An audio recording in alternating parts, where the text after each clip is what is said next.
अभिवादन स्वीकार कीजिए ब्रजेश मिश्रा का। और आप देखना शुरू कर चुके हैं द डिबेट। बहनों भाइयों, 20 जिले और 113 सीटें। स्थान है पश्चिम उत्तर प्रदेश और प्रदेश है उत्तर प्रदेश। पश्चिम उत्तर प्रदेश की 113 सीटें उत्तर प्रदेश में एक बड़ा राजनीतिक इतिहास लिखने वाली हैं। और पश्चिम का ये चुनाव इस बार बहनों भाइयों बेहद निर्णायक चुनाव है और बहुत ही बड़ा चुनाव है।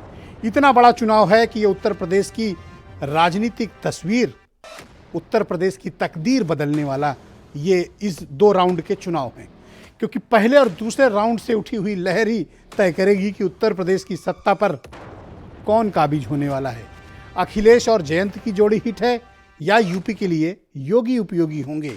क्या होने जा रहा है उत्तर प्रदेश में पश्चिम के इस हिस्से में, बेहद दिलचस्प है आज की ये डिबेट। ज़रूर सुनिए और इस डिबेट को हम आगे बढ़ाते हैं। बहनों भाइयों, जब उत्तर प्रदेश में चुनाव अब घोषित हो चुके हैं और चुनाव बिल्कुल नज़दीक आ गए हों, तो पश्चिम उत्तर प्रदेश में 2 चरण बेहद महत्वपूर्ण हैं। ये चरण है 10 फरवरी का और 14 फरवरी का। इन 2 चरणों के चुनाव उत्तर प्रदेश में बेहद अपने आप में राजनीतिक तौर पर बड़े ही कॉम्प्लिकेटेड हैं। पश्चिम उत्तर प्रदेश के बारे में धारणा यह है कि इन 20 जिलों की 113 सीटों पर जो भी काबिज होगा, उत्तर प्रदेश में सामान्य तौर पर सत्ता का नियंत्रण उसके हाथ में रहता है। इसमें कोई दो राय नहीं है। चाहे वो बहुजन समाज पार्टी की सरकार रही हो, चाहे वो समाजवादी पार्टी की सरकार रही हो, या फिर भारतीय जनता पार्टी की। उत्तर प्रदेश में 90 के दशक से लेकर अब तक का इतिहास ये बताता है कि पश्चिम उत्तर प्रदेश से ही उपजी लहर से मध्य, पूर्व, रुहेलखंड और बुंदेलखंड प्रभावित होते रहे। इस बार पश्चिम उत्तर प्रदेश ने क्या तय किया हुआ है? पश्चिम उत्तर प्रदेश इस बार क्या करने वाला है? पश्चिम उत्तर प्रदेश के इस बार के मुद्दे क्या हैं? हमें पश्चिम की इस राजनीति को समझ लेना चाहिए। पश्चिम की राजनीति का एक बड़ा हिस्सा है किसान। पश्चिम की राजनीति का एक बड़ा हिस्सा है गन्ना। पश्चिम की राजनीति का एक बड़ा हिस्सा है गन्ना किसानों को मिलने वाली फसल की उपज की कीमतें। पश्चिम का मुद्दा है कानून व्यवस्था। पश्चिम का मुद्दा है हक और हुकूक। पश्चिम का मुद्दा है अपराधियों पर नियंत्रण। और पश्चिम का मुद्दा है विकास, महंगाई, बेरोजगारी। इस क्षेत्र में मैंने कल की डिबेट में जहां छोड़ा था उसी क्रम में आगे बढ़ता हूं। कल मैंने आपको बताया था कि 2013 के दंगे के बाद किस प्रकार से उत्तर प्रदेश के इस हिस्से का सामाजिक ताना बाना छिन्न भिन्न हो गया था। अब इतने वक्त के बाद, तकरीबन 9 वर्षों के बाद, क्या पश्चिम उत्तर प्रदेश की राजनीतिक तस्वीर बदली है? क्या जो सामाजिक ताना बाना पश्चिम उत्तर प्रदेश का रहा है ये वापस सोशल फैब्रिक आपस में जुड़ा है या फिर नहीं जुड़ा है? माना यह जा रहा है कि किसान आंदोलन ने इस सोशल फैब्रिक को बहुत मजबूत करने की कोशिश की है। क्योंकि उत्तर प्रदेश के इस हिस्से में मुस्लिम कम्युनिटी लैंड होल्डिंग करती है, मतलब वो अच्छी खासी ज़मीनें हैं उनके पास, वो कृषि के कार्य में हैं, एग्रीकल्चर का काम करते हैं, वो भी किसान हैं। तो पश्चिम में हमेशा ये नारा चलता रहा है और ये तस्वीर चलती रही है कि पश्चिम जिसका यूपी उसका। और पश्चिम में किसानों की एक बड़ी बेल्ट आज भी गन्ने पर निर्भर है। गन्ना ही पश्चिम उत्तर प्रदेश की आर्थिक तस्वीर का बड़ा हिस्सा है। गन्ना बिकता है तो शादियां होती हैं, गन्ना बिकता है तो घर बनते हैं, गन्ना बिकता है तो गाड़ियां खरीदी जाती हैं, गन्ना बिकता है तो बेटियों की शादियां होती हैं। यानी सब कुछ गन्ने पर आधारित है, अधिकांश चीजें। उसके बाद फिर उद्योग धंधे हैं। इस बार पश्चिम उत्तर प्रदेश में क्या चलने वाला है? क्या अखिलेश यादव और जयंत की जोड़ी पश्चिम उत्तर प्रदेश में राजनीतिक करिश्मा करने वाली है, या फिर अपनी दबंग छवि के साथ मुख्यमंत्री योगी आदित्यनाथ उत्तर प्रदेश के इस हिस्से के लिए उपयोगी होंगे, या फिर मायावती बाउंस बैक कर पाएंगी पश्चिम की वजह से? क्योंकि ध्यान कीजिए 2007 में मायावती को सत्ता मिलने का अधिकांश श्रेय पश्चिम उत्तर प्रदेश को जाता रहा है। लेकिन बीएसपी इस बार उतनी एक्टिव मैदान में नहीं दिख रही है जितनी एक्टिव वो पीछे के चुनाव में हुआ करती थी। एक फैक्टर असदुद्दीन ओवैसी का है। इस क्षेत्र में मुस्लिम बाहुल कई सीटें हैं, तकरीबन 36 ऐसी सीटें हैं जहां यह निर्णय मुसलमान मतदाता करते हैं कि वहां की सीट कौन जीतेगा। मुस्लिमों की बहुतायत है, जाटों की बहुतायत है, लेकिन मुसलमान वोट बड़े निर्णायक भूमिका अदा करते हैं। अब तक मुसलमानों के वोटों का एक बड़ा हिस्सा या तो समाजवादी पार्टी को जाता था या राष्ट्रीय लोकदल को, या उसके पहले जब बीएसपी लड़ रही थी तो उसको मिलता था। लेकिन इस बार परिस्थितियां बदली हुई हैं। लेकिन एक फैक्टर ने एंट्री किया असदुद्दीन ओवैसी के। क्या कुछ मुसलमान मतदाता ओवैसी की तरफ जाएंगे, आकर्षित होंगे, उनकी तकरीरों से प्रभावित होंगे, या फिर वो सोशलिस्ट अलायंस यानी समाजवादी पार्टी और राष्ट्रीय लोकदल के साथ बने रहेंगे, या बीएसपी के प्रत्याशियों की तरफ आकर्षित होंगे? पर अधिकांश जितने भी पोल आए हैं, जितने भी ओपिनियन पोल्स हैं, जितनी भी सर्वे और ग्राउंड की रिपोर्ट है, वो ये बताती है कि मुसलमान मतदाताओं का रुख गठबंधन की तरफ ज़्यादा है, यानी सोशलिस्ट अलायंस की तरफ अधिक है। इस बार काफ़ी तादाद में समाजवादी पार्टी और राष्ट्रीय लोकदल ने जाटों को भी टिकट दिया है, गुर्जरों को भी टिकट दिया है। ये दूसरी डोमिनेटिंग कम्युनिटी है गुर्जरों की पश्चिम उत्तर प्रदेश के भीतर। इसके बाद त्यागी, सैनी और शाक्य आते हैं, जिनकी अच्छी खासी तादाद इस क्षेत्र में है। सैनी बिरादरी भी बड़ी तादाद में इस क्षेत्र में है, पिछड़े समाज से वो आते हैं, जिनके नेता धर्म सिंह सैनी ने पिछले दिनों ज्वाइन किया था समाजवादी पार्टी। तो आज हम पश्चिम उत्तर प्रदेश की इन सीटों का भरपूर एनालिसिस करने वाले हैं। लेकिन उसके पहले मैं इस परिचर्चा को प्रारंभ करूं, मेरे साथ डॉक्टर संजय निषाद जुड़े हुए हैं, निषाद पार्टी के राष्ट्रीय अध्यक्ष। मैं इनसे थोड़ी देर बातचीत करूंगा, उसके बाद फिर मैं परिचर्चा को आगे बढ़ाऊंगा। अब तक चूंकि पश्चिम उत्तर प्रदेश की बात हो रही थी, इसलिए संजय निषाद जी की उस पर ज़्यादा दिलचस्पी नहीं थी। इनकी आत्मा बसती है पूर्वी उत्तर प्रदेश के भीतर और मध्य उत्तर प्रदेश में।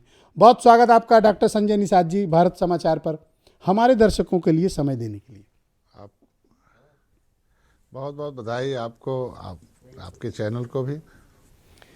मेरा पहला प्रश्न है आपसे कि भारतीय जनता पार्टी के साथ आपकी सिर्फ बात चल रही है, बात बनेगी कब आपकी? बात तो 2019 में बन गई, जब से मैं आया हूँ तब से चल रहा हूँ। और रही सीटों की बात तो लगभग तय हो गया है, और जहाँ हमें लड़ना है अब वहाँ चल रहा कि कौन सा प्रत्याशी जीत सकता है, उस पर भी कुछ चर्चा चल रही है। हमको लगता है कि आजकल कल परसों में प्रेस होगा, उसमें भारतीय जनता पार्टी इसको पूरा का पूरा ओपन करेगी कि कितनी सीटों पर मैं लड़ूंगा और कहाँ लड़ूंगा। जो मैं कहा था वो भारतीय जनता पार्टी ही कहेगी कल से।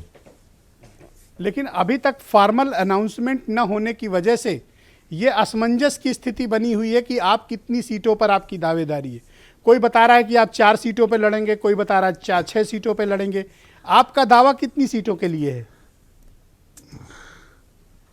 अब जो कोई बता रहा है उसका आपसे जब हम बता दें, और भारतीय जनता पार्टी जब मीटिंग में हम ही 2 हैं, तो हम और 2 में से जो एक कहे वही सही है। अगर भारतीय जनता पार्टी ऐसा कहीं कह दी हो तो उसे माना जा। अब जिसकी दुकान बंद हो रही है, जिसकी राजनीतिक जो जिस तरीके से हमारे समाज के साथ धोखेबाजी करने वाले लोग थे, वो कुछ भी कह सकते हैं। आज के दिन में भारतीय जनता पार्टी, जो मैंने कहा है, वो भारतीय जनता पार्टी निश्चित रूप से कल परसों में उसे घोषणा करेगी आपके सामने। आपका दावा संजय निषाद जी कितनी सीटों पर बनता है जो आपको लगता है कि जायज है और इतनी सीटें आपको मिलनी चाहिए? मैंने उन्हें 24 सीटों का दिया था जहां हमारे लोग चुनाव की तैयारी में थे, लेकिन लगभग 15 सीटें थी जिस पर यह था कि हमारे लोग जीत सकते हैं, वो हो चुका है। और उसमें से ज़्यादातर सीटों पर भारतीय जनता पार्टी की सहमति बन गई और 15 सीटें आप कुछ ज़्यादा नहीं मांग रहे हो? 15 सीटें नहीं मांग नहीं रहे हैं, उस पर हमारे लोग जीत के समीकरण हैं। और ज़्यादातर सीटें निषाद पार्टी अपने भोजन भरी थाली पर लड़ेगी, और कम सीटें जो है, कुछ सीटें जो है हमारे कार्यकर्ता और भारतीय जनता पार्टी के सिंबल पर लड़ेंगे, जहां जिस तरीके राजनीतिक विश्लेषकों को बड़ा आश्चर्य है अगर आपको 15 सीटें बीजेपी दे रही है तो। उन्हें आश्चर्य होना चाहिए कि 2014 में निषाद डॉक्टर संजय आए, और उसी समय से आपने देखा होगा उत्तर प्रदेश में मैंने एक लखनऊ में एक बड़ा आंदोलन किया था 17 फरवरी 2014 को। तो आप देखे होंगे कांग्रेस और जो बसपा थी वो साफ हो गई थी, और सपा हाफ हो गई और भाजपा माफ हो गई। और 2017 में मैं चुनाव लड़ा, देखे होंगे बड़ा गठबंधन था बसपा और सपा का, और फिर भी एक ऐतिहासिक 72 सीटों पर मैंने लड़ा, एक विधायक बनाए। बस जीत भले नहीं ज़्यादा मिल पाई, लेकिन एक इतिहास में हमारा वोट जो कोई 5000 गिनता था वहाँ 50,000 पा गए। 2019 में मैं जब मोदी जी के साथ आया तभी सपा और बसपा का बड़ा गठबंधन था। अच्छा, आपने कुछ दिन पहले पूर्वांचल की सारी सीटें जहाँ तक आपने लखनऊ में कुछ दिन पहले कहा था आरक्षण नहीं, तो वोट नहीं। क्या आप अपनी बात पर कायम हैं? नहीं, ये हमने नहीं कहा था, ये लोगों के, देखिए आज के दिन में जो लोग इसको ट्रोल करा रहे हैं, मैंने कहा था हमारे लोग, ये अधिकारियों की वजह से आरक्षण के मुद्दे जो है ये उलझे हुए हैं, हमारे लोग आरक्षण के नाम पर नाराज हैं। और उसमें आपने देखा होगा बैठक हुई और मैंने बताया कि अधिकारी 1 महीने से इस लेटर को घुमा रहा, जहाँ से मेरा आरक्षण तय होता RGI और सामाजिक न्याय मंत्रालय में। तो जब वो सही बात हुआ तो आखिर RGI को लिखा लेटर उन्होंने, और RGI ने तय कर लिया, आज के दिन में सामाजिक न्याय मंत्रालय को लिखा। तो सही दिशा में जहां हमारा आरक्षण मिलना है, किसी के पॉकेट से तो मिलना नहीं, संविधान से मिलना है। तो क्या संविधान बीजेपी जहां ये है, सहमत हो गई संविधान है में जो कि उनकी उपजाति वो है, आरक्षण देगी? उसका कोई अनाउंसमेंट आप करवाएंगे बीजेपी से? देखिए हमें ऑलरेडी लागू, हमें देना नहीं है, हमारा लागू कराना है। देना नहीं है कि क्या नया कुछ लागू देना है। करने पर मझवार और भारतीय तुरैया जनता नाम से पार्टी हम सहमत है निषाद जी? निश्चित रूप से लागू भी होगा, लाभ भी होगा, उस पर सहमति है। सहमति नहीं होती लेटर कैसे लिखते, RGI के साथ बैठक कैसे बुला के कराते, आज के दिन में सामाजिक न्याय मंत्रालय को लेटर कैसे, निश्चित रूप से उस सही दिशा में चल रहा कदम। और बीजेपी की सहमति है, तभी तो उन्होंने, अगर उनकी नीयत सही है तभी तो RGI को बुला रहे, हमारे साथ बैठक करा रहे हैं। इनकी जो विसंगति, उन्होंने RGI ने खुद स्वीकार किया कि मछुआ समुदाय के केवट, मल्लाह, माझी, मझवार की पर्यायवाची जातियां हैं, इनका नाम पिछड़े में डालना अन्याय है। और इन्हें संविधान में ऑलरेडी ये अनुसूचित जाति की सूची में है। ये इनका मामला एक्सप्लेनेशन का बनता है, जो सामाजिक न्याय समिति कहती है। इनका मामला इंक्लूजन का नहीं बनता है कि शामिल किया जाए, शामिल। निश्चित रूप से जो क्रियाकलाप चल रहा है, जो हमारा सही दिशा में आरक्षण का मुद्दा था वहाँ जा रहा है, इसलिए मैं उसके लिए धन्यवाद देता हूँ। और मैं हमारा समाज, हमारे संघर्षों को, हमारे त्याग को और मेरे तपस्या को, हमारे जब मैं जो प्रमाणिक दस्तावेज डॉक्टर संजय ने इकट्ठा किया, लोगों को बताया है, तो उन्हें पूरा विश्वास भी है कि प्रमाण पत्र भी दिलाऊंगा, उन्हें लाभ भी दिलाऊंगा। आप यकीन के साथ कह सकते हैं कि आपको 15 सीटें मिल रही हैं लड़ने के लिए?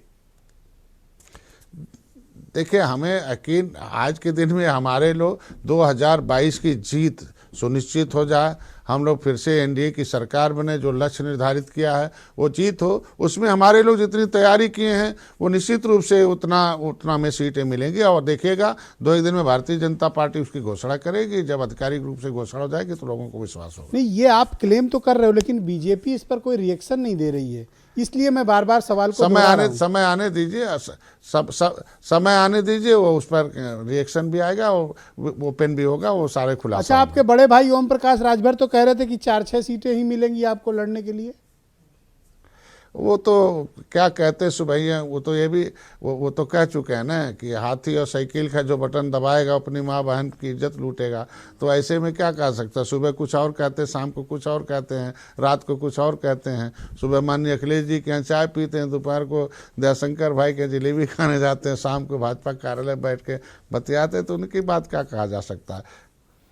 ऑलराइट, बहुत बहुत शुक्रिया और धन्यवाद आपका डॉक्टर संजय निषाद जी, हमारे साथ जुड़ने के लिए और अपनी बात रखने के लिए आपका बहुत बहुत धन्यवाद। बहनों भाइयों, इस परिचर्चा को मैं आगे बढ़ाता हूँ। मेरे साथ संजय चौधरी भारतीय जनता पार्टी से हैं, फैजान खान BSP से हैं, मनीष सिंघवी जाने माने राजनीतिक विश्लेषक हैं, राजपाल कश्यप जी मुझे ज्वाइन कर चुके हैं, MLC हैं और समाजवादी पार्टी के प्रमुख नेता हैं, डॉक्टर उमाशंकर पांडे मुझे ज्वाइन कर चुके हैं, उत्तर प्रदेश में कांग्रेस कमेटी के प्रवक्ता, और वीरेंद्र सिंह जी हमारे स्टेट हेड। बहुत शुक्रिया आप सभी का अपना कीमती वक्त निकालने के लिए। संजय चौधरी जी, अभी मैं आपके पार्टी के मित्र डॉक्टर संजय निषाद से बात कर रहा था। मैं एक बात है जो मेरे गले नहीं उतर रही, अब आप ही बताओगे तो मैं समझ पाऊंगा, क्या वाकई में उन्हें 15 सीट दे रहे हो?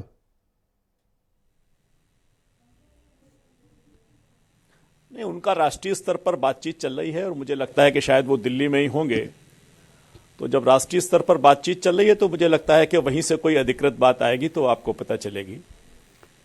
पर आपके संक्षिप्त बयान से ऐसा लग रहा है कि आपको भी ये बात हजम नहीं हुई। नहीं, मुझे तो बहुत हजम हुई। मैं तो आज उत्तर प्रदेश की राजधानी लखनऊ में बैठा हुआ हूं। शिवपाल जी कितने खुश हैं ये आपको भी पता है और हमको भी पता है। तो यूं तो मालूम है जमाने की हकीकत, लेकिन तो समाजवादी पार्टी में जो चल रहा है उसकी भी चर्चा हो जाए तो दोनों चीजों पर बहुत बिल्कुल होगी, विश्लेषण हो जाएगा। ये बताइए कि अब अपन पश्चिम उत्तर प्रदेश की तरफ चलते हैं। ये पहला ऐसा चुनाव है जो कल्याण सिंह जी की गैर मौजूदगी में उत्तर प्रदेश में हो रहा है, बीजेपी का चुनाव, और वो नहीं है और उनका इस क्षेत्र में बड़ा प्रभाव हुआ करता था। बिना कल्याण सिंह के ये चुनाव बीजेपी लड़ने जा रही है। पश्चिम उत्तर प्रदेश में चुनौतियां क्या क्या हैं? देखिए, मुझे लगता है कि कल्याण सिंह जी की शायद अंतिम इच्छा थी। कल्याण सिंह का सारा जीवन राम जन्मभूमि के लिए समर्पित रहा, तो कल्याण सिंह जी की अंतिम इच्छा की पूर्ति के साथ भारतीय जनता पार्टी राम मंदिर के निर्माण के बाद अब पश्चिमी उत्तर प्रदेश में कल्याण सिंह जी की भावनाओं के अनुरूप जनता के बीच में जा रही है जी। तो मुझे लगता है कि वो बात लोगों के जहन में होगी और निश्चित रूप से भारतीय जनता पार्टी के सर्वोच्च नेता के जो अंतिम इच्छा थी उसको पूर्ति के बाद हम जा रहे हैं। हमारे विरोधी भी कहते थे कि ये मंदिर बनाएंगे लेकिन तारीख नहीं बताएंगे, तो हम तारीख बताकर जा रहे हैं, मंदिर निर्माण शुरू करके जा रहे हैं और कल्याण सिंह जी की इच्छा की पूर्ति करने के बाद जा रहे हैं। तो पश्चिम उत्तर प्रदेश में आपके लिए सबसे बड़ा मुद्दा है मंदिर निर्माण की तारीख? नहीं, पश्चिम उत्तर प्रदेश की बात होगी तो सारी बात होगी। किस प्रकार से समाजवादी पार्टी की जो लिस्ट आई है जी, और पहले नंबर पे जो कैराना का जो प्रत्याशी है, मुझको लगता है कि अगर मैं उसके अपराधों की सूची पढ़ने लग जाऊं तो हमारी डिबेट उसी में खत्म हो जाएगी। तो जिनका पहला प्रत्याशी जेल में है और आखिरी प्रत्याशी जो है वो बेल पे है, ऐसे प्रत्याशियों की सूची, मुझे लगता है कि पहले उत्तर प्रदेश में मुस्लिम तुष्टीकरण की बात होती थी तो केवल समाजवादी पार्टी इस होड़ में होती थी कि उसने मुस्लिम तुष्टीकरण के माध्यम से अपराधियों को टिकट दिया है जी। लेकिन इस बार बड़े मियां तो बड़े मियां, छोटे मियां सुभान अल्लाह, अखिलेश जी के बाद जयंत चौधरी ने उनको मात दे दी और जाटों की बात करने वाले राजनीतिक दलों ने अपने राजनीति का सबसे बड़ा हिस्सा दंगाइयों, माफियाओं और अपराधियों को समर्पित कर दिया और जाटों को केवल 3 सीट दी है। तो मुझे लगता है कि जो लोग अपना रिप्रेजेंटेटिव चुनेंगे उस जाट पार्टी के माध्यम से, वो भी इस चुनाव में एक बड़ा मुद्दा रहेगा। वास्तव में जो राजनीतिक दल ये जाट पार्टी आपने किसके लिए बोला है संजय चौधरी अपना जी? रिप्रेजेंटेटिव चुनती है। नहीं, आपके साथ कई बार चर्चा हुई है जाटों का रिप्रेजेंटेशन उत्तर प्रदेश में कौन आपने करता कहा है, आप जाट भी जानते पार्टी, हैं, हम भी जानते आई हैं, सब जस्ट वांट जानते टू हैं। नो कि ये जाट पार्टी कौन सी है? नहीं, जाटों की पार्टी पश्चिमी उत्तर प्रदेश में कौन है?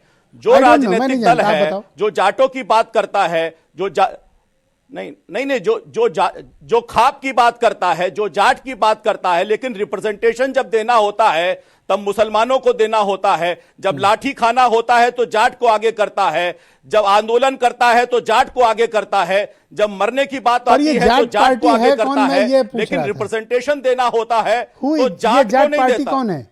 नहीं, जो जाटों के आलंबरदार हैं, जो अपने आप को कहते हैं कि हम जाटों की पार्टी हैं, वही जाटों की पार्टी है। आप नाम लीजिए कौन? नहीं, है वहां। मैं नहीं जानता ना, आपके ग्राउंड के रिपोर्टर, मैं नहीं जानता, मुझे आप बताओ। आपका जो आप मुझे मैंने कहा ना कि आप अपनी इस डिबेट के पहले आपके एक रिपोर्ट आ रही थी, उसको मैं देख रहा था। आपका रिप्रेजेंटेटिव कैराना में था और वो पूछ रहा था कि जो जाटों की पार्टी है उसका जो रिप्रेजेंटेशन है उसको आप वोट देंगे कि नहीं देंगे। तो मुझे लगता है कि इस बहस से पहले आपकी जो रिपोर्ट आ रही थी उसको मैं ग्राउंड रिपोर्ट देख रहा था, उसके आधार पर आपको बहुत बेहतर पड़ता है क्योंकि आप ही का रिप्रेजेंटेटिव बता रहा था। मैं यही तो पूछ रहा हूं कि वो जाट पार्टी कौन है जिसका जिक्र आप कर रहे हैं? आप खुलकर नाम लीजिए उस जाट पार्टी का। मैं समझता हूं कि नहीं, आप अपने रिप्रेजेंटेटिव, भाई आपका चैनल है, आपके रिप्रेजेंटेटिव हैं, मैंने जाट पार्टी वर्ड नहीं यूज किया, आपने यूज किया। कर रहा था, उसको देखकर आपने संजय जी इस्तेमाल किया था जाट पार्टी वर्ड। मैंने कहा ना कि इसके पहले आपका जो चैनल पर रिपोर्ट चल रही थी, ग्राउंड रियलिटी की एक रिपोर्ट चल रही थी, उसमें आपका रिप्रेजेंटेटिव ही कह रहा था, आपका जो संवाददाता है वो किसी की रिपोर्ट ले रहा था, उसे कैराना से, और उसी ने यह पूछा कि जो जाटों की पार्टी है उसका जो रिप्रेजेंटेशन है उसको मुसलमानों का वोट मिलेगा कि नहीं मिलेगा। मुझे लगता है कि उसको देख पाएंगे तो हम बेहतर बहस कर पाएंगे। पर अगर उसमें नहीं कहा गया, नाम लिया गया, तो आपको कैसे पता कि जाट पार्टी कौन सी है? नहीं, मैं तो देख रहा था ना, मैं चूंकि आपके चैनल पे आपका व्यक्ति पहले आ गया था तो मैं आपका चैनल ही देख रहा था। Alright. तो उसी के आधार पे मैं आपके मित्र राजपाल कश्यप को आमंत्रित करता हूं, समाजवादी पार्टी के प्रवक्ता हैं और एमएलसी भी हैं। बहुत शुक्रिया आपका कश्यप जी डिबेट ज्वाइन करने के लिए। 20 जिले की 113 सीटें, और ये जाट पार्टी कौन सी है? और दूसरी बात, जब डिबेट प्रारंभ करते समय संजय चौधरी कह रहे थे कि समाजवादी पार्टी में भी बहुत विग्रह है, वो भी सामने आना चाहिए। तो एक ये बताइए कि आपकी पार्टी में क्या टकराव चल रहा है जिसका जिक्र इशारों में संजय चौधरी कर रहे हैं? दूसरा, वो जाट पार्टी किसके लिए शब्द इस्तेमाल कर रहे हैं? देखिए, हमारी पार्टी में कोई टकराव नहीं चल रहा है और हमारी पार्टी की वजह से ये सब घबराए हुए हैं। ये अभी आप बता रहे थे निषाद पार्टी को 15 सीटें, अरे 15 नहीं है तो इनके यहाँ लड़ने वाले लोग नहीं हैं, भाग रहे हैं, थानेदार बैठा ले जा रहे हैं, इंस्पेक्टर बैठा ले जा रहे हैं, कप्तान लगाए जा रहे हैं, भगदड़ मची हुई है। तो ये 15 नहीं 25 भी दे सकते हैं, क्योंकि ये कोई पूछने वाला नहीं है, क्योंकि बीजेपी। तो अब भगदड़ क्यों मच रही जब आपने एंट्री बंद कर दी है तो? नहीं, तभी तो एंट्री बंद कर दी, तभी तो भगदड़ रुकी है, नहीं तो भगदड़ तो ऐसी थी, इनका यहाँ कोई बचता ही नहीं, टिकट लेने वाला कोई नहीं बचता। और दूसरी बात, अभी इन्होंने मुकदमों की कर दी। अरे तो ये मुख्यमंत्री जी के मुकदमे, ये मुकदमे नहीं है क्या? या उप मुख्यमंत्री जी के मुकदमे नहीं है क्या? या पश्चिम में जो 3-4 नेता हैं जिनके ऊपर दंगे के मुकदमे हैं, वो मुकदमे नहीं है क्या? ये कागज पत्तर लेके कैसे आ गए? आपको कैसे पता कि ये बोलेंगे दागी पे और आप कागज दिखाओगे? जी, एफिडेविट कोई आपस में बात करके आए हो क्या? नहीं, बात करके नहीं, ये इनके पास, क्योंकि ध्यान हटाने के लिए इनके पास एक एजेंडा है, क्योंकि ये नाकाम सरकार रही है, योगी सरकार सबसे बड़ी नाकाम सरकार रही। कोई न नौजवानों को नौकरी दे सकी, न महंगाई कंट्रोल कर सकी, न 5 साल में ये लखनऊ की राजधानी में बता दें 5 मंजिल बिल्डिंग, हम 20 बिल्डिंग बता देंगे, 20 अस्पताल बता देंगे, 20 सड़कें बता देंगे, ये नहीं बता सकते। एक अस्पताल बता इनके आरोपों में सबसे बड़ा आरोप था कि गुंडा माफिया, बदमाश, मवाली, दंगाई को टिकट दे रहे हो। अच्छा, ये बताओ, ये कौन है? ये जो मैं लेके आया हूँ एफिडेविट, माननीय मुख्यमंत्री जी और इनके उप मुख्यमंत्री हैं, और इनके मुकदमे हैं इन्होंने, और उसके बाद में इनके ढेर सारी सूची है, ये विधायकों की सूची है, और एडीआर की रिपोर्ट आई है कि 32 विधायक वर्तमान में है जो इनके नामांकन खारिज होगा। 32 विधायक है, वो पर्चा दाखिल नहीं कर पाएंगे क्योंकि उनके ऊपर इतने जघन्य अपराध हैं और लंबी चौड़ी सूची है इनके अपराधों की। और इनका चरित्र ही ऐसा रहा बीजेपी का, क्योंकि ये तो अपने को साफ सुथरा बताते हैं। बंगारू लक्ष्मण जी जाट पार्टी किसको कह रहे थे? आप कुछ समझ पाए? मैं तो नहीं समझ पाया। देखिए, अरे हमारे पास जाट भी है, दलित भी है, मुस्लिम भी है, अल्पसंख्यक भी है और बैकवर्ड भी है। ये क्योंकि इनको जाट से डर लगता है ना, गुजर का। संजय भाई रुकिएगा, आऊंगा आपके पास, आपकी बारी में आऊंगा, आप नोट करके रखिए। संजय चौधरी जी को, हाँ, क्योंकि किसान आंदोलन चला, उसमें सभी जाति वर्ग के लोग थे और जाट ने बढ़ चढ़ के भूमिका निभाई, और ये जाट पार्टी आपको समाप्त कर देगी। धन्यवाद आपका। मैं फैजान खान को आमंत्रित करता हूं, बहुजन समाज पार्टी के राष्ट्रीय प्रवक्ता हैं। फैजान जी, बहुत शुक्रिया आपका। पश्चिम उत्तर प्रदेश एक जमाने में बहुजन समाज पार्टी का ऐसा मजबूत किला था जिसको कोई भेद नहीं पाता था। समाजवादी पार्टी कभी उधर बहुत कमजोर हुआ करती थी पश्चिम उत्तर प्रदेश की इस बेल्ट में, पर आज परिस्थितियां कितनी बदल गई हैं कि आज आपको संघर्ष करना पड़ रहा है। कारण नहीं, विजय जी, आपने बहुत सही बात कही कि पश्चिमी उत्तर प्रदेश में बहुजन समाज पार्टी हमेशा से मजबूत रही है और इस बार भी मजबूत है। आपको 10 मार्च को पता चल जाएगा कि पश्चिमी उत्तर प्रदेश के साथ साथ पूरे उत्तर प्रदेश में कौन पार्टी बहुमत की सरकार बना रहा है। दिक्कत यह है कि समाजवादी पार्टी जो अपने आप को फूफा मचा के, शोर मचा के ये दिखाना चाहती है कि हम भारतीय जनता पार्टी की लड़ाई में हैं। फूफा का क्या मतलब है? फूफा का मतलब? खोफा का मतलब शोर शराबा, अपने आप को तू मैं में भारतीय जनता पार्टी को दिखाना, खामा खा में मैं कौन, मैं खामा खा, वो एक कहावत है, उसकी तरह से समाजवादी पार्टी पश्चिमी उत्तर प्रदेश में हमेशा से रही है और रिप्रेजेंटेशन भी नहीं देती है। मैं खुल के कहता हूं, बहुजन समाज पार्टी जिसकी जितनी हिस्सेदारी उसकी उतनी भागीदारी।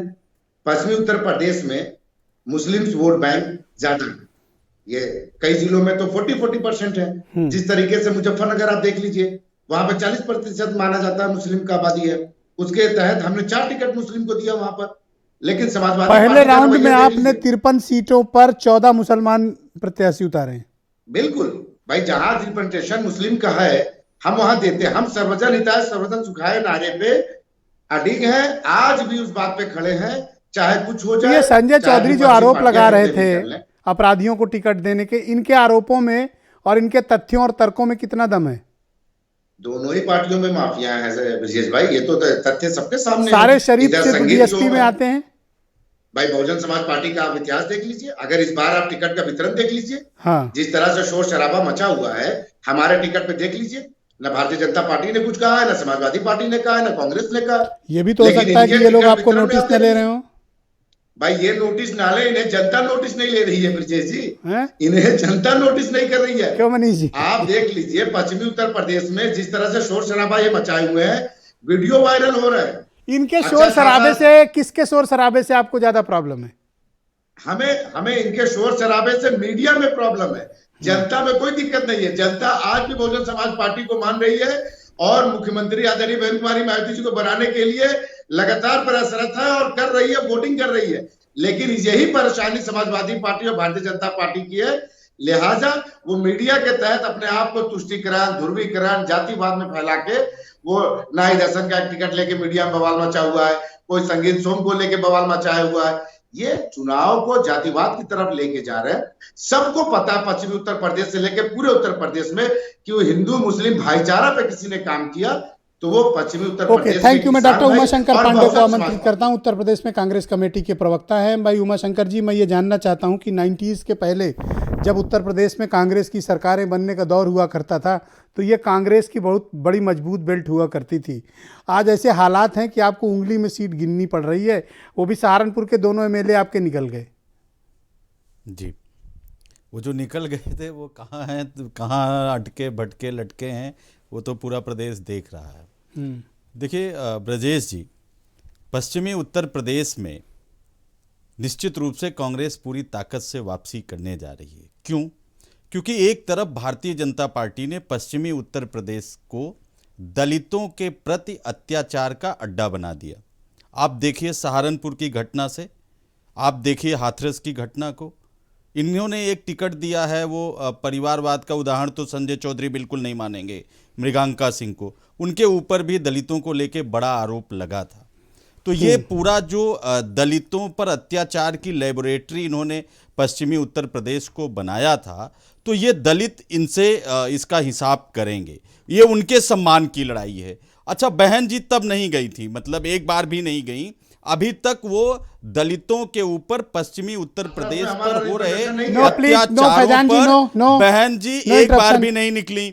हाथरस जैसी घटना पर भी बहन जी ने हाथरस जाने की जहमत नहीं उठाई। अच्छा, अखिलेश यादव जी भी नहीं गए थे, हो सकता है उनको दलितों से प्रॉब्लम हो। लेकिन इसी मुजफ्फरनगर में ब्रजेश जी याद करिए, भारतीय जनता पार्टी और अखिलेश यादव जी ने मिलकर एक स्क्रिप्ट लिखी थी जिसमें सैकड़ों लोग मारे गए थे। वो मुजफ्फरनगर का दंगा, और वो चुनाव खत्म हो गया, ना भाजपा का कोई नेता जेल गया, ना समाजवादी पार्टी का नेता कोई जेल गया, और पूरा जो स्क्रिप्ट राइटर थे जब वो जेल गए तो अखिलेश यादव जी उनसे भी मिलने जेल एक बार भी नहीं गए। मतलब आपका ये आरोप है कि मुजफ्फरनगर का दंगा आजम खान ने कराया, क्योंकि आपने ये शब्द इस्तेमाल किया कि स्क्रिप्ट राइटर जेल में है। What do you mean? मैंने कहा, व्हाट डू यू मीन? क्या दंगा आजम खान ने कराया था? नहीं, मैंने तो नो साफ नो साफ प्लीज कहा। प्लीज आप क्लैरिटी दो। नहीं, क्लैरिटी फिर दो। वापस आता हूं, क्लियरिटी। नो क्लैरिटी दो। क्या आजम खान ने दंगा कराया था? मैं रिपीट कर रहा हूं। मुजफ्फरनगर के दंगे, आपने कहा मुजफ्फरनगर दंगे का स्क्रिप्ट राइटर जेल में है। मैं कह रहा हूं मुजफ्फरनगर का दंगा, रिपीट करके देख लीजिए, भारतीय मैंने सुना है, जनता सबने सुना है। और समाजवादी पार्टी या तो कह दो गलती से मुंह से निकल गया। नहीं, भाजपा और सपा ने मिलकर स्क्रिप्ट लिखा, और उस समय स्क्रिप्ट राइटर जेल में। आपने किसके लिए ये शब्द यूज किया? वो आप देख लीजिए। नहीं, मैं क्या देख लूं, आप बताओ ना। मैंने तो शुरू में ही कह दिया, समाजवादी पार्टी और भाजपा ने मिलकर। अच्छा, एक सवाल और है आपसे। नहीं, क्या कारण है डॉक्टर उमाशंकर जी कि आपकी पार्टी के 6 में से 4 विधायक बीजेपी में चले गए? अच्छा, और बीजेपी वाले कितने कहां चले गए? और सपा वो तो सब वाले सपा में चले गए, बसपा वाले सपा में गए, ठीक है ना। आप वाले कैसे जा रहे हैं बीजेपी में? आएंगे, अब हमारे में भी तो आ रहे हैं ना तमाम लोग। और अभी आप देखिए सपा की वो पहली वाली लिस्ट आने दीजिए ब्रजेश जी। आदित्य सिंह, ब्रजेश सिंह, नरेश सैनी, मुझे लगता है कि लल्लू और मोना को छोड़ के सब चले गए हैं। देखिए अभी प्रियंका संजय चौधरी बताएंगे कि कौन बचा है इनमें से। प्रियंका गांधी जी ने अखिलेश यादव जी को यही तो कहा क्या? कि वो हमारे कायरों को आपने ले लिया, और मुझे लगता है पर इमरान जा तो मसूद ज्यादातर बीजेपी में रहे हैं, उनसे तो नहीं कह रहे हो। नहीं, इमरान मसूद तो लटक गए ना, मुझे लगता है कि बड़ी खुशी हो रही है इमरान नहीं, मसूद के मैं- लटकने से। मैं खुशी नहीं। देखिए और दूसरी बात मैं कहना चाह रहा हूं, एक महत्वपूर्ण बात और। देखिए प्रियंका गांधी जी ने 50 अपने महिलाओं ही बनाए जाल में आज फंस गए हो। नहीं नहीं, मैं कहीं नहीं। नहीं, अर्चना फंस गए हो गौतम, आज। मेरी बात समझिए। आज मछली गई है नहीं, फंस। नहीं, अर्चना गौतम एक दलित लड़की, थैंक यू, एक दलित लड़की, शुक्रिया आपका। और ऐसी धन्यवाद। तमाम लड़ाकू आप लड़कियों कितनी भी को बातें बनाओ, प्रियंका बाद जी में। ने ब्रजेश जी टिकट दे दिया। ऑलराइट, मनीष सिंह जी, योगी दूंगा टाइम। जी नेक्स्ट राउंड में ले लास्ट लेना। बार, लास्ट थोड़ा बार। कॉपरेट करो, केवल लास्ट थोड़ा बार। कॉपरेट करो। आखिर ये मोदी वरना जी मैं और पूछूंगा योगी कि जी स्क्रिप्ट इतना राइटर कौन है महिला जो जेल में है? विरोध पर क्यों उतारू है ऑलराइट, मनीष कि सिंह जी, प्रियंका आप जी मुझे ने बताओ, 50 ये पहला महिलाओं चुनाव को है। टिकट थैंक दे यू दिया, उमाशंकर जी, इनके पेट में दर्द हो आपका रहा है। धन्यवाद। मनीष सिंधवी जी, 2-3 मोटे मोटे सवाल हैं। एक, ये चुनाव बिना कल्याण सिंह के हो रहा है। राष्ट्रीय लोकदल के जीवन के इतिहास का ये पहला चुनाव जो बिना अजीत सिंह के हो रहा है। जाट बाहुल सीटें अधिकांश हैं, मुस्लिम बाहुल सीटें भी हैं। साग के सैनी, गुर्जर, ये इनकी अलग है, त्यागी अलग है। मसला इस बात का है कि पश्चिम उत्तर प्रदेश का ये चुनाव इस बार किस पिच पर लड़ा जा रहा है?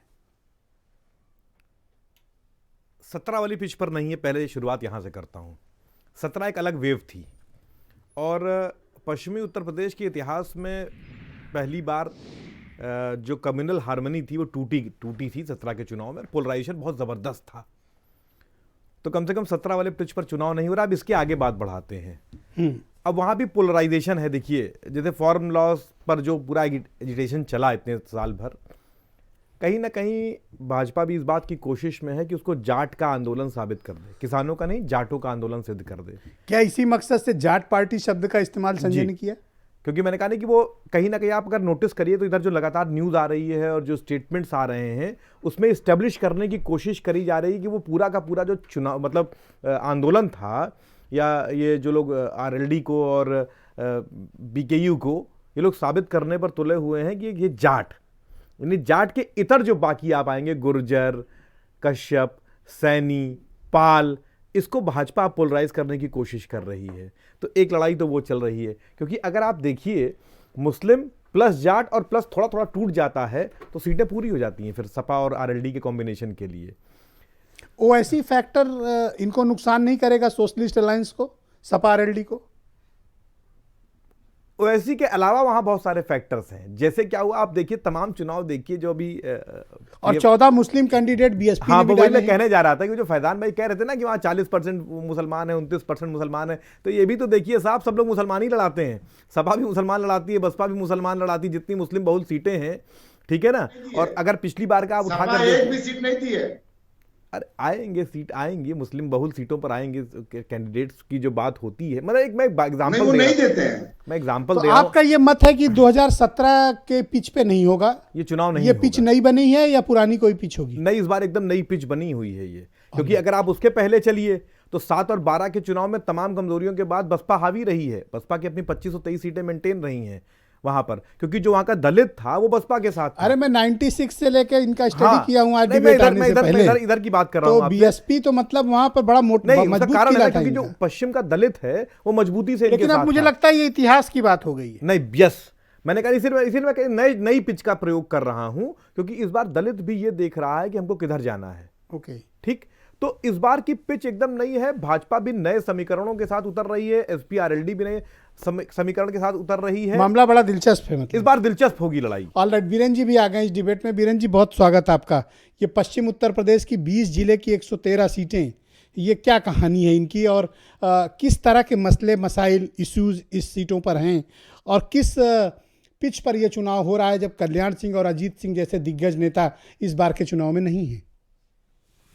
देखिए, पश्चिम से जब चुनाव की शुरुआत हुई है तो स्वाभाविक है कि जो वहाँ से माहौल बनेगा, जिस पार्टी की ओर जीत की जो राह खुलेगी, वो माना जाता है कि पश्चिमी उत्तर प्रदेश से यूपी में किसकी सरकार बनेगी ये तय हो जाता है।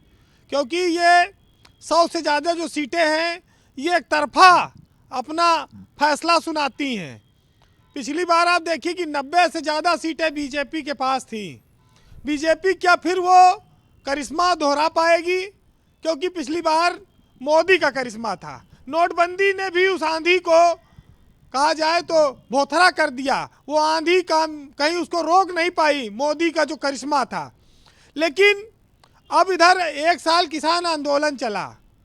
जाट और मुसलमान ये कहते हैं कि पश्चिमी उत्तर प्रदेश में इस आंदोलन में एक साथ आ गए।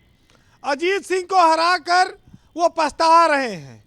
जयंत चौधरी और अखिलेश यादव की पार्टी में अभी सीटों का जो बंटवारा हुआ है वो पूरी तरह साफ नहीं है, अभी और टिकट आने बाकी हैं। करीब 39 टिकट आए हैं। तो ये जो चीज़ें हैं ये दर्शाती है कि पश्चिमी उत्तर प्रदेश ही जीत हार की कुंजी साबित होगा। अब इसमें एक बड़ी बात और आई है ब्रजेश जी कि मायावती का भी पश्चिम में बहुत बड़ा स्टेक था, कई सारे सीटों पर वो जीतती थी। लेकिन इधर जो चंद्रशेखर आज़ाद की जो पार्टी है उसका भी किसी से गठबंधन नहीं हो पाया, वो भी कह रहे हैं हम खड़ा करेंगे। मायावती भी अलग चुनाव लड़ रही। दलित वोटों का कितना बिखराव होगा, क्योंकि बीजेपी भी इस पर निगाह गड़ाए है कि हम भाई फ्री राशन दे रहे हैं, तेल दे रहे हैं, नमक दे रहे हैं, चीनी दे रहे हैं, हमको वोट दो, पैसा भी दे रहे हैं समय समय पर। योजनाएं का जो लाभार्थी है बीजेपी उस पर निगाह गड़ाए है। वो इसकी भरपाई जो किसान आंदोलन का नुकसान है इससे वो करना चाहती है। कामयाब होगी कि नहीं ये वक्त बताएगा। लेकिन एक चीज जरूर है कि तुम चांद हो मैं सूरज हूं, तुम पश्चिम हो मैं पूरब हूं। तुम जो रास्ता दिखाती हो उसी पर मुझे चलना है। ये इस प्रदेश में एक ट्रेंड सा बन गया है। तो मंजिल पर वही पहुंचेगा जो पश्चिमी उत्तर प्रदेश की इन 100 से ज़्यादा सीटों पर अपनी जीत हार सुनिश्चित करेगा। आपने देखा कि 125 के करीब ये जो सीटें आती हैं जो इस बेल्ट में, यहाँ पर इस बार तगड़ी दावेदारी है। सीधे सीधे आप कह लीजिए तो भाजपा और सपा आरएलडी का गठबंधन, क्योंकि मायावती ने रैली तो की नहीं, रैलियों में भीड़ इन्हीं दोनों के आई। तो लड़ाई में ये दोनों क्या आमने सामने हैं या बसपा और कांग्रेस भी कुछ वहाँ पर लड़ेगी। मुजफ्फरनगर दंगे का जो घाव था वो कितना भरा है, 3 कृषि कानूनों से बीजेपी को कितना नुकसान हुआ है, ये चुनाव उत्तर प्रदेश में इस बात का फैसला करेंगे। ये चुनाव इस बात का भी फैसला करेंगे कि ये 2 लड़कों की जो जोड़ी है ये चमत्कार करने में कितना कामयाब हुई है। राजनीति में अपराधीकरण पे बात हो रही थी। पूरब से लेकर पश्चिम तक बहुत अपराधी हैं। पश्चिम में तो कम होंगे, पूरब में बहुत हैं। लेकिन ये क्या मुद्दा बनेगा? नाहिद हसन का जो जेल गए हैं उसकी सहानुभूति को समाजवादी पार्टी क्या भुनाएगी, या बीजेपी जो गुंडों पर बुलडोजर चलाने के लिए अपने आप की पहचान बना चुकी है उसको कुछ इसका फायदा मिलेगा? ये सब चुनाव के आंकड़े हैं, इसी पर चुनाव आसपास लड़ा जा रहा है। लेकिन इतना जरूर है कि पश्चिमी उत्तर प्रदेश का चुनाव इस बार एक तरफा नहीं होने वाला है। जी। आप देखिए कि अभी नरेश टिकैत ने पहले कहा कि बीजेपी को हराओ और फिर वो पलट गए। फिर वो कहे नहीं मैं किसी पार्टी को हराने के लिए नहीं कह रहा हूँ। तो ये क्या संदेश गया? ये संदेश ये गया कि ये किसान आंदोलन का दर्द अभी ये भूले नहीं हैं। ये लोग वो मन में दबाए बैठे हैं। हालांकि संजीव बालियान जैसे तमाम बीजेपी के मंत्री और नेता ये कोशिश कर रहे हैं, लेकिन कार पे विधायक के आपको याद होगा कि कालिक फेंक दी इन्होंने, काला तेल फेंक दिया तमाम जगह टिकटों को लेकर। देखिए इस चुनाव में टिकट बड़े अहम हैं, क्योंकि ये गठबंधन का चुनाव है। कहीं पर सीट गठबंधन में चली जा रही है तो फिर वहाँ टिकट गड़बड़ ना बढ़ जाए, गठबंधन वाला किसी दागी को, अपराधी को टिकट ना दे दे, ये भी अब मूल पार्टी की जिम्मेदारी है। तो सपा और आरएलडी के लिए भी एक एक टिकट बड़ा महत्वपूर्ण है, और बीजेपी के लिए, बीजेपी ने भी हिम्मत दिखाई है, कई सीटों पर टिकट काटा है, आगरा तक में मंत्रियों के टिकट कटे हैं। तो अब देखिए किस करवट बैठता है वो। लेकिन इतना जरूर है कि ये चुनाव का इंतजार पूरा देश कर रहा है, और इस चुनाव से एक बात साफ हो जाएगी कि चाहे सूरज हो या चांद, ब्रजेश जी, ये वक्त पर अपने आते हैं और इनका सबका अपना अपना एक वक्त होता है। तो एक बार हम दिन में सूरज की रोशनी में चलते हैं और एक बार हम रात में चांद की रोशनी के सहारे चलते हैं। तो किसी की रोशनी कमजोर नहीं है, बस खाली वक्त अलग अलग है। कौन राजनीतिक दल बड़ा है कौन छोटा है इस पर ना जाइए, क्योंकि अगर सांप घर में निकल आवे तो उसको हम डंडे से मारते हैं, लेकिन अगर मंदिर में निकल आवे तो हम उसकी पूजा करते हैं। तो ये क्या है? ये स्थितियों का फेरबदल है, ये समय की बात है कि किस जगह पर कौन सी स्थिति कहाँ पर वो दिखे सांप आप, हाँ? मौजूद है। जी है ना? जी, तो बस बात इतनी सी है। कंक्लूड करें जी।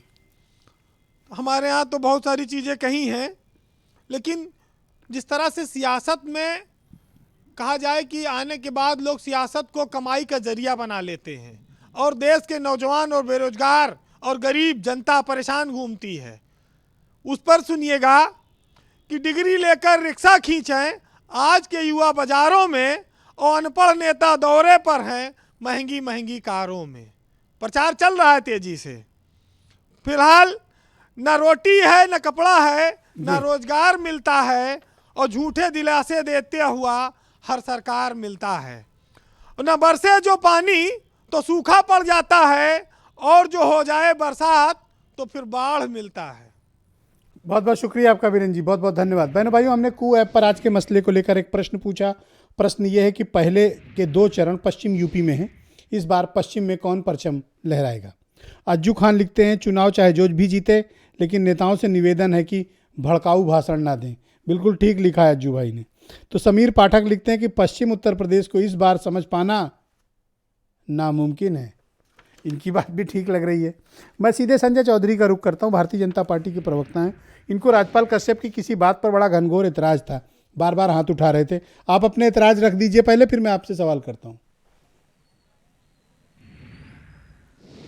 नहीं, कश्यप जी पिछड़ों की बात कर रहे थे, दलितों की बात कर रहे थे, तो मैं कश्यप जी से मेरी नाराजगी इस बात पर थी कि पिछड़ों के नाम पर जो राजनीतिक दल नेतृत्व संभालता है, वो जब बात आती है तो पिछड़ों में केवल सैफई परिवार में रिप्रेजेंटेशन चला जाता है, राजनीतिक सत्ता चली जाती है, मंत्री विधायक सांसद ये पद चले जाते हैं, तब पिछड़ों की याद नहीं आती।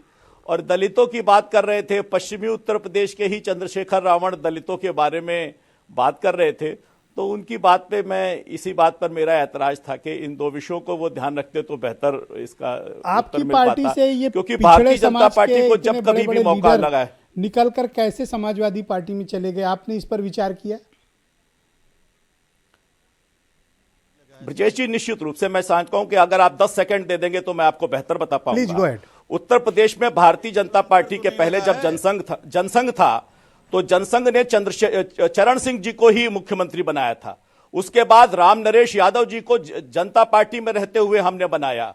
उसके बाद मुख्यमंत्री अगर मुलायम सिंह बने तो उसके बाद उस समय पहले भारतीय जनता पार्टी ने ही उनको समर्थन दिया। कल्याण सिंह को भी मुख्यमंत्री भारतीय जनता पार्टी ने ही बनाया। और दलित अगर मुख्यमंत्री उत्तर प्रदेश को मिला है तो उसमें भारतीय जनता पार्टी की भागीदारी है। इसीलिए भारतीय जनता पार्टी कहती नहीं, करके दिखाती है। मतलब आप क्लेम कर रहे हो कि मायावती चीफ मिनिस्टर आपकी वजह से बनी? प्रमुख का क्यों नहीं बनी? मुलायम सिंह ने भी तो आशीर्वाद नो, दिया। उमाशंकर जी अपनी बारी में बोल रहे हैं। वो भारतीय जनता संजय पार्टी चौधरी के का प्लीज, उमाशंकर जी गलत बात। आप बोलिए संजय जी, गो अहेड। मैं कहना चाहता हूं कि मायावती जब पहली बार उत्तर प्रदेश की मुख्यमंत्री बनी तो वो भारतीय जनता पार्टी के समर्थन से बनी। और समाजवादी पार्टी ने कहा था कि आधे समय के बाद हम दलित मुख्यमंत्री मायावती को उत्तर प्रदेश का मुख्यमंत्री बनाएंगे। तब दलितों का हित किसने मारा? और दलितों के लिए भारतीय जनता पार्टी ने किया। आज भी उत्तर प्रदेश में पिछड़ों के पद के रूप में हमने तो उप मुख्यमंत्री का पद दिया।